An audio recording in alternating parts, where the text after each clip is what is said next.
মাননীয় স্পিকার, এই করোনা মহামারীর মধ্যে অনেকে বড় বড় কথা বলে, নয়াপল্টনের অফিসে বসে সংবাদ সম্মেলন করে, প্রেস ক্লাবে বসে সংবাদ সম্মেলন করে, সংসদে দাঁড়িয়েও অনেক কথা বলে, কিন্তু বাংলাদেশ আওয়ামী লীগের মতো এইভাবে কোনো রাজনৈতিক দল এই করোনা সংকটের মধ্যে জনগণের পাশে দাঁড়ায়নি। পৃথিবীর কোনো দেশ করোনা মহামারী থেকে নিজেকে রক্ষা করতে পারে নাই, সেটির প্রেক্ষিতে বাংলাদেশও নিজেকে আমরা রক্ষা করতে পারি নাই। কিন্তু এখানে যেভাবে নিয়ন্ত্রণটা হয়েছে মাননীয় স্পিকার, আজকে পৃথিবীর সামনে সেটি উদাহরণ।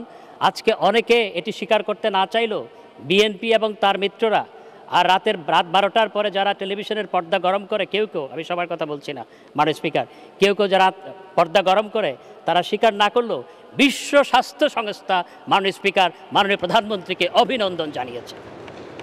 জাতিসংঘের পক্ষ থেকে মাননীয় প্রধানমন্ত্রীকে অভিনন্দন জানানো হয়েছে।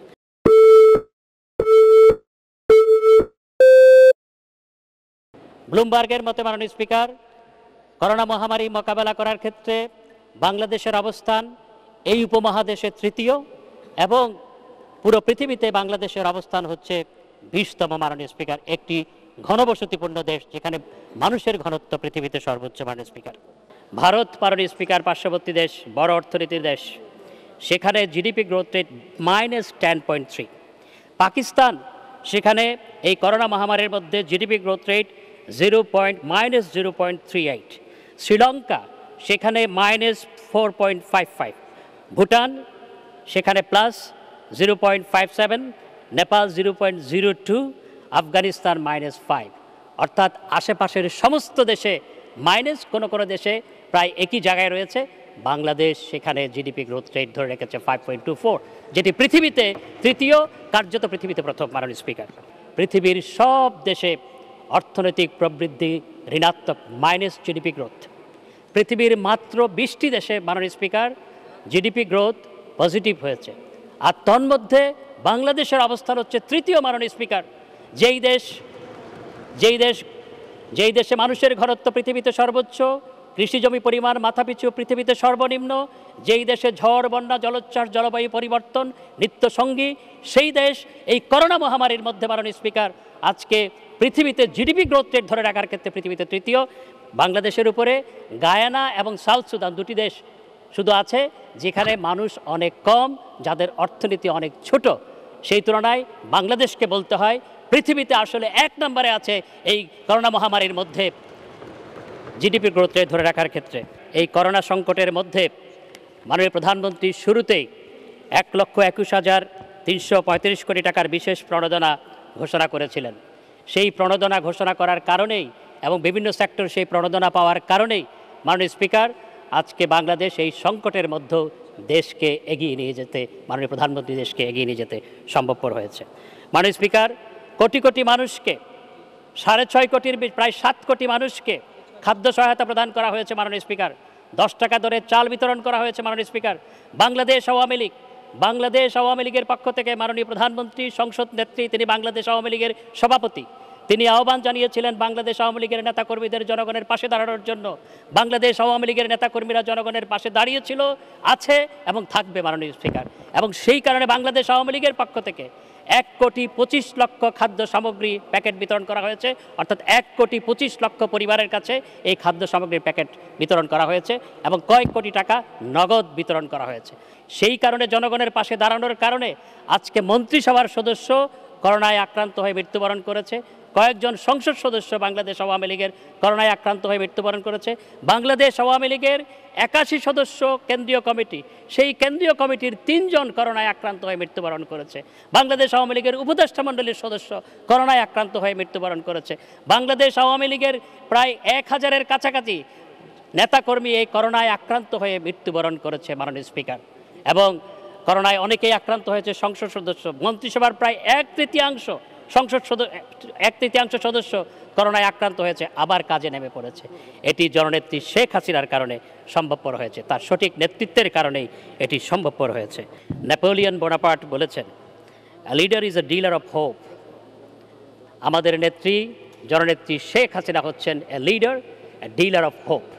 তিনি মানুষকে আশান্বিত করেন, কারণ আশাহীন জাতির পক্ষে আশার ঠিকানায় পৌঁছে যাওয়ার কোনো তাগাদা থাকে না। আশাহীন মানুষের যেমন লক্ষ্যে পৌঁছানোর কোনো তাগাদা থাকে না, আশাহীন জাতিরও লক্ষ্যে পৌঁছানোর কোনো তাগাদা থাকে না। সেই জন্য মাননীয় প্রধানমন্ত্রী বঙ্গবন্ধু কন্যা জননেত্রী শেখ হাসিনা জনগণকে এই সংকটের সময়ও আশান্বিত করেছেন। দেশ পরিচালনায় যেমন আশার আলো দেখিয়েছেন, সেই আলো শুধু দেখিয়েছেন তা নয়, সেই আলোয় দেশ আজকে উদ্ভাসিত হয়েছে। মাননীয় স্পিকার, বাংলাদেশে 2009 সালে যখন মাননীয় প্রধানমন্ত্রী দ্বিতীয়বার জনগণের ম্যান্ডেট নিয়ে সরকার গঠন করেন, তখন মাত্র 40-45% মানুষ বিদ্যুৎ পেত। আজকে প্রায় শতভাগ মানুষ বিদ্যুৎ পায়। মাননীয় স্পিকার, আমাদের দেশে আমাদের মায়েরা ঘুমপাড়ানি গান শোনাতে শোনাতে, তার ছেলেকে ঘুমপাড়ানি গান শোনাতে শোনাতে ভাবে আমার এই ছেলে একদিনই বড় হবে, বড় হয়ে আমার এই গায়ের পর্ণকুটির বৈদ্যুতিক আলোর ঝলকানিতে আলোকিত করে দিবে। আর বাবা তার সন্তানকে স্কুলে নিয়ে যাওয়ার সময় ভাবে, হাত ধরে স্কুলে নিয়ে যাওয়ার সময় ভাবে আমার ছেলে একদিন বড় হয়ে আমার এই গায়ের পর্ণকুটির একদিন বৈদ্যুতিক আলোর ঝলকানিতে আলোকিত করে দিবে। সেই ছেলে বড় হওয়ার আগেই মাননীয় স্পিকার, জননেত্রী শেখ হাসিনার নেতৃত্বের কারণে তার গায়ের পর্ণকুটির আর পর্ণকুটির নাই। মাননীয় স্পিকার, দেশে আজ কুড়েঘর খুঁজে পাওয়া যায় না, কবিতায় কুড়েঘর আছে, বাস্তবে আকাশ থেকেও কুড়েঘর দেখা যায় না। আর সেই কুড়েঘর হয় টিনের চালা ঘর কিংবা আধা পাকা ঘরে রূপান্তরিত হয়েছে, এবং সেই ঘর সেই ছেলে বড় হওয়ার আগেই বৈদ্যুতিক আলোর ঝলকানিতে আলোকিত হয়েছে। মাননীয় স্পিকার, শেখ হাসিনার ছোঁয়ায়। মাননীয় স্পিকার, আজকে এই করোনা সংকটের সময়ও মাননীয় প্রধানমন্ত্রী জননেত্রী শেখ হাসিনা মানুষকে আশান্বিত করেছিলেন আমরা সংকট পাড়ি দিব, এবং তিনি আজ সংকট পাড়ি দিচ্ছেন এবং দেশকে এগিয়ে নিয়ে যাচ্ছেন। মাননীয় স্পিকার, মাননীয় স্পিকার, আরেকজন আমেরিকান রাইটার তিনি বলেছেন, the secret of a leader is simple, do what you believe in, paint a picture of the future, go there, people will follow you. মাননীয় প্রধানমন্ত্রী সেই কাজটি করেছেন। তিনি 2021 সাল নাগাদ বাংলাদেশকে মধ্যম আয়ের দেশে উন্নীত করার তিনি ঘোষণা দিয়েছেন। বাংলাদেশ আজকে মধ্যম আয়ের দেশে উন্নীত হয়েছে। বাংলাদেশ ছিল স্বল্পোন্নত দেশের তালিকাভুক্ত একটি দেশ। আজকে বাংলাদেশ 2021 সাল আসার আগেই প্রকৃতপক্ষে বাংলাদেশ মধ্যম আয়ের দেশে উন্নীত হয়েছে। মাননীয় স্পিকার, মাননীয় প্রধানমন্ত্রী ঘোষণা দিয়েছেন 2041 সাল নাগাদ বাংলাদেশকে তিনি একটি উন্নত রাষ্ট্রে রূপান্তর করবেন। মাননীয় স্পিকার, মাননীয় প্রধানমন্ত্রী শুধুমাত্র বস্তুগত উন্নয়নের মাধ্যমে দেশকে শুধু অবকাঠামো দিক দিয়ে উন্নত করতে চান না। মাননীয় প্রধানমন্ত্রী একটি নতুন প্রজন্ম তৈরি করতে চান, যেই প্রজন্ম হবে মেধা, মূল্যবোধ, দেশাত্মবোধ, মমত্ববোধে সমৃদ্ধ একটি নতুন প্রজন্ম তৈরি করতে চান। আমরা মাননীয় স্পিকার, মধ্যযুগে বাংলাদেশ ছিল একটি ধনী দেশ, কারণ তখন পৃথিবীর যখন অর্থনৈতিক ব্যবস্থা কৃষি নির্ভর ছিল, তখন যাদের উন্নত কৃষি জমি ছিল তারাই ছিল ধনী।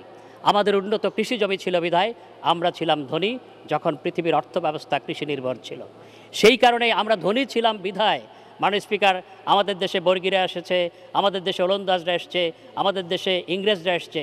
যেই বাড়িতে ধন থাকে মাননীয় স্পিকার, সেই বাড়িতে ডাকাত পড়ে। আমি তাদের সবাইকে ডাকাত বলছি না মাননীয় স্পিকার, তবে আমরা ধনী ছিলাম বিধায় আমাদের দেশে সেই কারণেই বর্গিরা এসেছিল, ওলন্দাজরা এসেছিল। যখন পৃথিবীর অর্থ ব্যবস্থা মাননীয় স্পিকার যখন শিল্প নির্ভর হয়ে গেল, আমাদের থেকে যখন কাঁচামাল নিয়ে শিল্পোন্নত দেশগুলো কড়া দামে, চড়া দামে শিল্প পণ্য আমাদের কাছে বিক্রি করা শুরু করলো, তখন আমরা দরিদ্র হয়ে গেলাম। আমরা মাননীয় প্রধানমন্ত্রী শেখ হাসিনার নেতৃত্বে দৃশ্যপট আবার উল্টে দিতে চাই। মাননীয় স্পিকার, আমরা 2041 সাল নাগাদ আবার উন্নত দেশে রূপান্তরিত হব, আমরা ধনী দেশে রূপান্তরিত হব। আমরা শুধু বস্তুগত উন্নয়নের মাধ্যমে ধনী হব তা নয়, আমরা আত্মিক উন্নয়নের মাধ্যমে একটি নতুন প্রজন্ম তৈরি করব, যেই প্রজন্ম শুধু বাংলাদেশকে উন্নত করবে তা নয়, যেই প্রজন্ম পৃথিবীকে পথ দেখাবে। আমরা একটি মানবিক রাষ্ট্র গঠন করতে চাই, আমরা একটি সামাজিক নিরাপত্তার ওয়েলফেয়ার স্টেট আমরা গঠন করতে চাই। সেই লক্ষ্যে মাননীয় স্পিকার আজকে বঙ্গবন্ধু কন্যা জননেত্রী শেখ হাসিনা কাজ করে যাচ্ছে।